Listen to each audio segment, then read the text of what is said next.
করছি, কি দুষ্টুমি না করি আমি, দেখো খালি। ওখানে তো শেষ হবে না, তারপর চলে গেলাম আমি চালের গামলার মধ্যে লুকে বসে এখন গুল্লু দিদাকে খেতে দিচ্ছি না।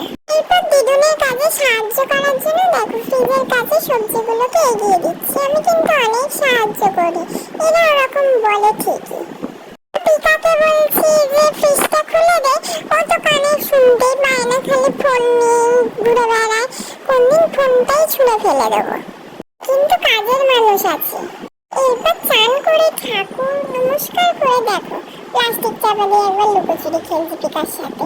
এরপর বিকেলে ঘুমিয়ে পড়েছি। পিকা খালি মহারানীর মতো খাটে উঠে পড়বে, আমি তাই জন্য পিকাকে জ্বালাতন করার জন্য উঠে পড়েছি। দেখো একবার জানলা বন্ধ করছি, খুলবে। এই দেখো এগুলো হচ্ছে কেকের ফন্ডিং, পিকা কাজ করবে বলে বার করেছিল। দেখো পিকার সাথে আমিও কাজ করি, কিন্তু আমিও কেক সম্বন্ধে একটু জেনে গেছি, কাজ টাজগুলো একটু করি। তোমরা আমাকেও কেকের অর্ডার দিতে পারো, আমি কিন্তু কেকের কাজ।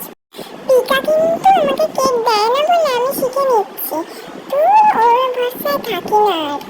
আর ও তো আমাকে কাজে নিল না, তুই বড্ড জ্বালাস বলে পিকা আমাকে নামিয়ে দিল। আর আমি এখানে বালিশ চাপা পুতুল চাপা দিয়ে এখন রাগ করে বসে আছি। তারপর পিকা এসে গেছে, এসেই আমাকে বলছে সোনা রাগ করেছিস কেন, চলে আয় চলে আয়।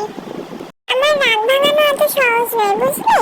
দেখো আমি রাগ করে কিরকম বসে আছি, পিকা কানের সামনে বকে যাচ্ছে। আমি পিকাকে বলছি চুপ কর তো, তুই নামিয়ে দিলি আবার বক বক বক বক করে বকে যাচ্ছে।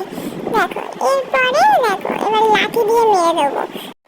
এরপর রাতের ডিনারটা সেরে ঘুমোতে চলে গেলাম। টাটা বাই বাই সবাই।